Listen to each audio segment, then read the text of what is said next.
Kita konfirmasi pemirsa, Komisi 3 DPR RI hari ini meninjau TKP penemuan 7 jenazah remaja laki-laki di Kali, Bekasi, Jawa Barat. Kedatangan pimpinan Komisi 3 hingga anggota DPR tersebut untuk mendalami kejadian secara langsung di tempat penemuan jasad.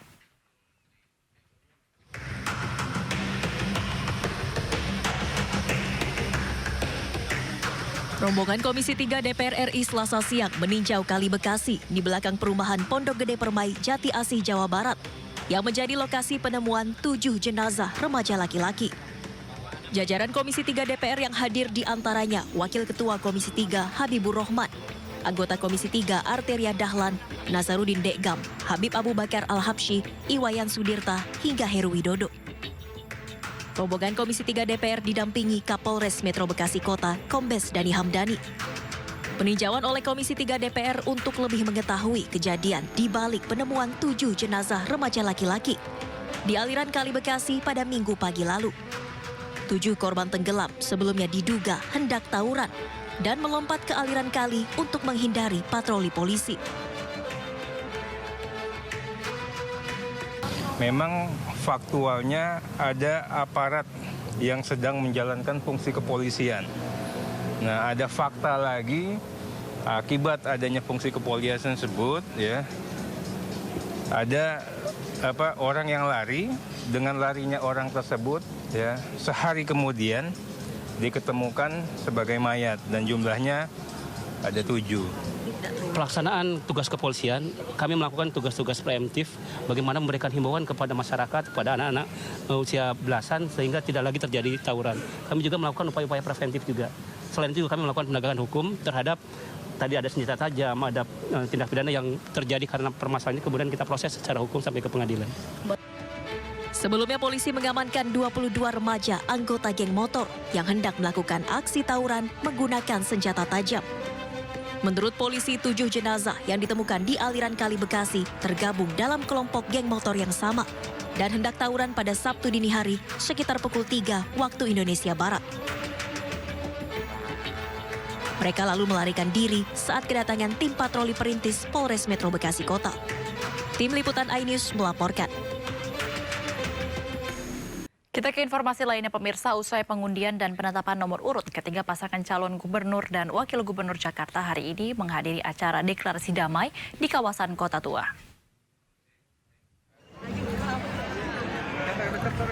Acara deklarasi kampanye damai 2024 digelar Komisi Pemilihan Umum Jakarta di kawasan Kota Tua, Jakarta Barat pada sore hari ini. Kampanye damai dihadiri 3 pasangan calon gubernur dan wakil gubernur Jakarta 2024, yakni Ridwan Kamil Suswodo, Dharma Pongrekun Kunwardana, dan Pramono Anung Rano Karno. Deklarasi damai digelar menjelang pelaksanaan masa kampanye Pilkada 2024 pada 25 September 2024 besok yang akan berlangsung selama 1 bulan hingga 23 November 2024.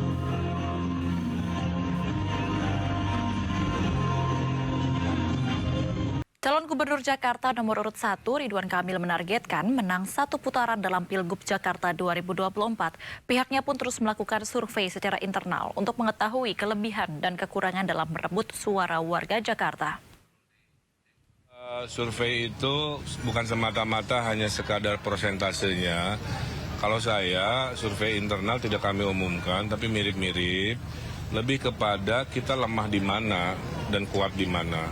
Yang kuat berarti polanya kita pertahankan, yang lemah kita intervensi dengan cara-cara yang lebih banyak, lebih kreatif kan, kira-kira begitu. Kalau ditanya lemah di mana, ya masih jadi konsumsi internal aja itu mah strategi ya. Tapi poinnya kami ingin persentase kami selalu di atas 50% sebagai semangat 1 putaran. Mantan Gubernur Jakarta Anies Baswedan disebut memiliki magnet dalam menentukan elektabilitas kemenangan di Pilkada Jakarta. Anies berpesan untuk mempelajari gagasan dan rencana pasangan calon sebelum menentukan pilihan pemimpin Jakarta.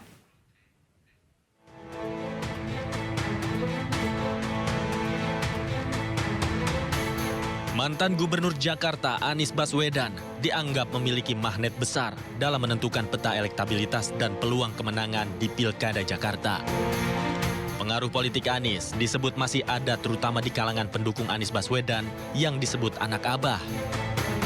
Hal itu menjadi daya tarik sendiri bagi 3 pasangan calon gubernur dan wakil gubernur yang bertarung di Pilkada Jakarta 2024. Namun, Anies Baswedan berpesan ke pendukungnya atau anak abah untuk mempelajari gagasan dan rencana masing-masing pasangan calon sebelum menentukan pilihan. Karena itu, bicara menentukan pilihan, tidak bisa menentukan pilihan tanpa tahu apa nilainya, apa gagasannya, apa rencananya. Apalagi hanya dengan diajak. Saya rasa kita semua selama ini tidak pernah menentukan pilihan semata-mata karena diajak. Kalau karena diajak, mana nilainya, mana visinya. Nah, jadi teman-teman sekalian, menurut saya terlalu awal saat ini untuk menentukan sikap, menentukan pilihan. Pada akhirnya semua akan menentukan. Tapi minimal, sekurang-kurangnya, lihat dulu dokumen visinya, lihat dulu misinya, lihat dulu rencana kerja, minimal lihat itu. Lalu jangan buru-buru, sepanjang waktunya. Jadi saya berharap pada semua sabar, pantau, bandingkan, nanti baru kemudian menentukan arahnya kemana. Gitu.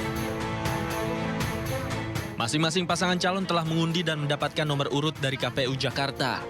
Pasangan Ridwan Kamil Suswono mendapat nomor urut 1, Dharma Pongrekun Kunwardana mendapat nomor urut 2, serta Pramono Anung dan Rano Karno mendapatkan nomor urut 3. Ketiga kandidat ini akan beradu strategi untuk menggait suara warga Jakarta, termasuk basis pemilih yang selama ini setia kepada Anies Baswedan. Salah satunya adalah calon wakil gubernur Jakarta nomor urut 1, Suswono. Ia menuturkan, apabila memenangkan Pilkada 2024, RK Suswono akan meneruskan gagasan Anies. Isak tangis mewarnai sidang lanjutan peninjauan kembali atau PK 6 terpidana kasus kematian Vina dan Eki. Seorang saksi yang pernah ditangkap bersama para terpidana pada 2016 lalu menceritakan bagaimana penyiksaan yang ia alami.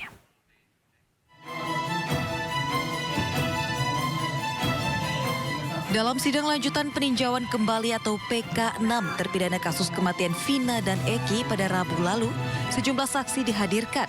Salah satunya adalah Renaldi atau Aldi yang merupakan teman dari para terpidana. Renaldi pernah ditangkap polisi bersama para terpidana di tahun 2016 silam, meski akhirnya dibebaskan. Sambil terisak, Renaldi pun menceritakan penyiksaan yang ia alami dari oknum polisi. Ia mengaku dianiaya hingga sempat susah makan dan berjalan. Akibat perlakuan tersebut, saksi mengalami luka-luka dan masih membekas hingga saat ini. Bekas luka tersebut juga diperlihatkan di depan majelis hakim. Bukan maling, bukan membunuh, tapi saya memang dipukul sama polisi, saya tak punya apa-apa. Ya, siang pagi itu masih dipukulin, masih dipukulin. Pas jam 12 itu saya dipisah, udah dimasukin kali. Satu dia diambil, tapi setelah itu saya masih dikali itu masih dipukulin, Pak. Masih dipukulin terus saya yang bilang dari awal, saya udah tahu itu. Orang mati apa dia juga udah tahu, tapi tetap dipukulin disiksa kan sampai akhirnya nggak bisa apa-apa, dan saya udah nggak bisa, jangan bisa diri saya dipukulin, saya mati. Sejumlah terpidana pun juga tak kuasa menahan tangis saat mendengar kesaksian Renaldi. Sebelumnya para terpidana juga mengaku kerap mendapatkan penganiayaan dan perlakuan tidak manusiawi oleh sejumlah oknum polisi. Mereka menduga penyiksaan dilakukan agar mereka yang ditangkap segera mengakui kasus pembunuhan dan perkosaan terhadap Vina dan Eki. Sementara para terpidana mengaku tidak terlibat dalam kasus ini. Dari Cirebon, Jawa Barat, Toy Iskandar, iNews melaporkan. Terdakwa kasus pembunuhan Dante, anak artis Tamara Tiasmara, dituntut hukuman mati dalam sidang di Pengadilan Negeri Jakarta Timur. Tamara bersyukur dan lega dengan tuntutan jaksa.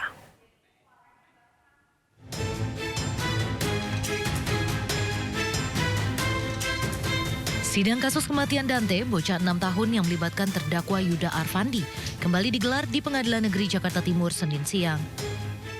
Sidang agenda tuntutan dari jaksa penuntut umum dihadiri ibu dan nenek korban. Berdasarkan alat bukti keterangan saksi dan ahli, JPU menilai tidak ada yang meringankan perbuatan terdakwa.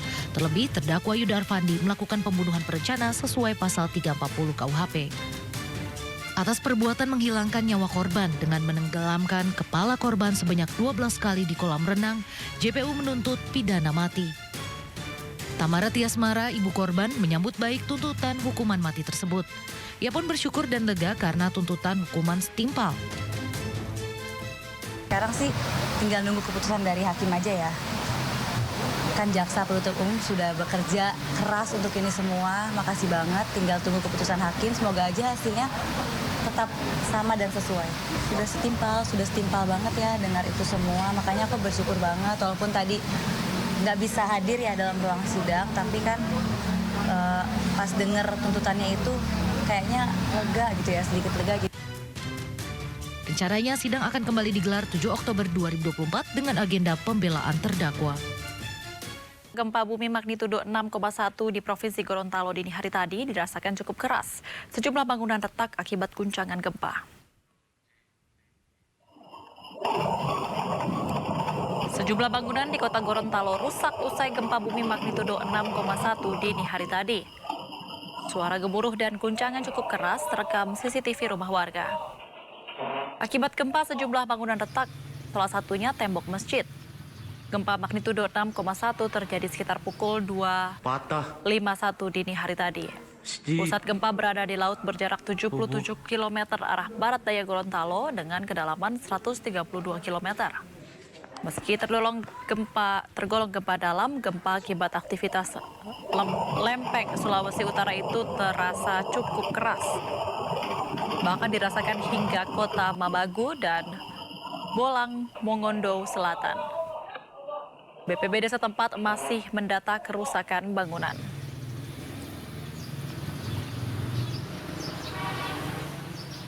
Diterjang puting beliung, puluhan rumah warga di Sidrap, Sulawesi Selatan rusak. Angin juga merobohkan sejumlah tiang listrik. Angin puting beliung.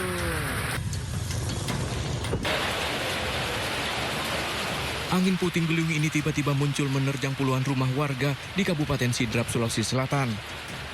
Warga sempat panik keluar rumah menyelamatkan diri. Akibatnya puluhan rumah warga rusak dan hancur. Bahkan kencangnya angin sampai merobohkan puluhan tiang listrik membuat lokasi mengalami pemadaman listrik. Kemunculan angin puting beliung ini berawal dari adanya awan hitam yang disertai hujan lebat. Adapun rumah yang rusak itu adalah 22. Kecamatan apa saja itu kan? Kecamatan Mari Tengah, Watasi Dendren dengan Pancarijang. Tak ada korban dalam kejadian ini, kerugian ditaksir mencapai ratusan juta rupiah. Dari Sidrap, Sulawesi Selatan, Erwin Eka, iNews melaporkan. Ada berbagai cara menikmati pemandangan alam, salah satunya dengan berjalan di Jembatan Kaca Kemuning Sky Hills di Karanganyar, Jawa Tengah. Dari jembatan setinggi lebih dari 40 meter ini, wisatawan dapat menikmati pemandangan hamparan hijau kebun teh dan udara sejuk khas perbukitan.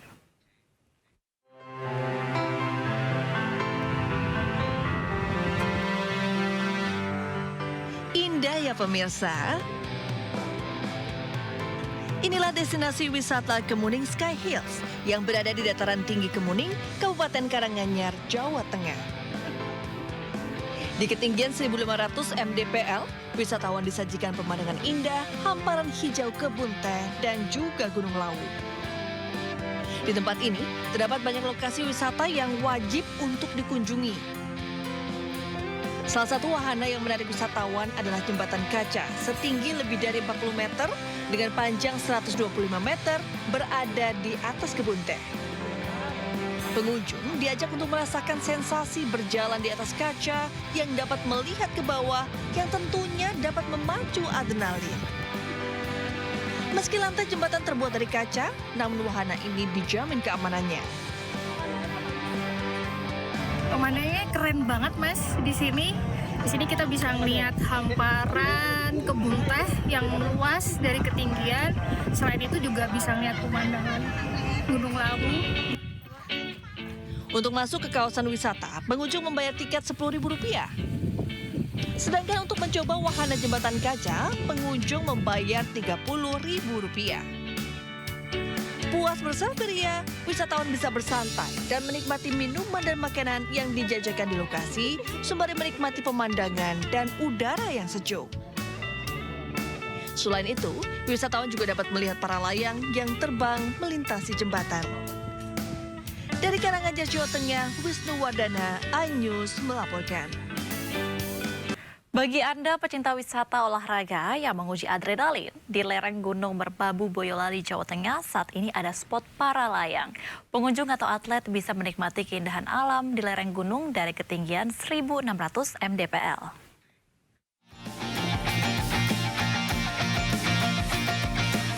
Keindahan lereng Gunung Merbabu di Bukit Surodadi, Boyolali menjadi magnet baru bagi para pecinta olahraga dirgantara, para layang. Tanah lapang yang luas cocok untuk melakukan penerbangan. Terlebih hempasan angin di tempat ini tidak pernah gagal untuk membuat parasut bisa terbuka dengan sempurna. Setelah melayang di langit, para pecinta para layang akan disuguhi pemandangan alam yang menawan, terbentang antara Gunung Merbabu dan Merapi. Lokasi ini awalnya merupakan titik latihan atlet para layang, namun dikembangkan menjadi tempat wisata untuk umum. Awalnya takut, tapi setelah naik itu rasanya pengalaman baru, jadinya sesuatu pengalaman yang jarang kita dapatkan di atas, seperti kita dapat melihat Merapi Merbabu dari atas. Selain pemandangannya bagus, di sini juga untuk tempat take off-nya saya rasa ini tempatnya aman dan landing areanya juga aman. Di samping itu teman-teman juga bisa explore cross country ya, terutama yang pecinta terbang lama dan terbang jauh. Bagi Anda yang belum pernah mencoba para layang bisa merasakan terbang dengan tandem, didampingi pemain para layang yang berpengalaman. Siapkan uang Rp300.000 untuk bisa merasakan sensasi terbang dengan para layang, menyusuri indahnya pemandangan dari atas langit di hamparan kaki Gunung Merbabu dan Merapi. Dari Boyolali, Jawa Tengah, Tata Rahmanta, iNews melaporkan. Presiden Joko Widodo mendarat untuk pertama kalinya di Bandara Ibu Kota Nusantara, Kalimantan Timur. Diketahui Jokowi menggunakan pesawat kepresidenan RJ85 yang biasa digunakan kunjungan kerja ke luar daerah.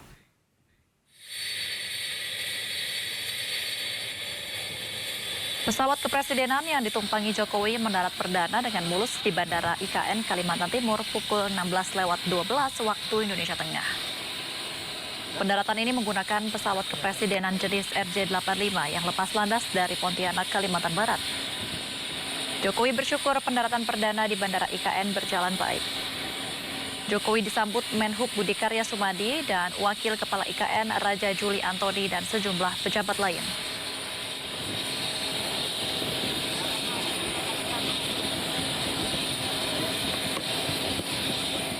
Kementerian Komunikasi dan Informatika meresmikan penyebaran informasi rencana melalui Disaster Prevention Information System atau DPIS dan Early Warning System atau EWS siaran TV digital di Kuta Badung, Bali, Senin 23 September 2024. Sistem ini akan memberikan peringatan bencana alam kepada masyarakat sehingga bisa segera mengambil tindakan untuk melindungi diri dari potensi bahaya. Siap siaga dan tentunya waspada. Nanti di akhir acara Disaster Prevention Information System dan EWS siaran TV digital merupakan inovasi sistem peringatan dini yang saat ini hanya menggunakan SMS Blast. Sistem peringatan dini ini akan memanfaatkan jaringan TV digital untuk menyampaikan informasi terkait bencana seperti gempa bumi dan tindakan yang harus dilakukan. Proses pendeteksian daerah yang terdampak akan melalui kode pos yang dimasukkan oleh pengguna saat pertama kali mengaktifkan set-top box atau STB. Sistem ini diharapkan dapat berfungsi seperti di Jepang, di mana TV yang sedang dalam mode standby akan menampilkan peringatan dini dan panduan tindakan ketika terjadi bencana.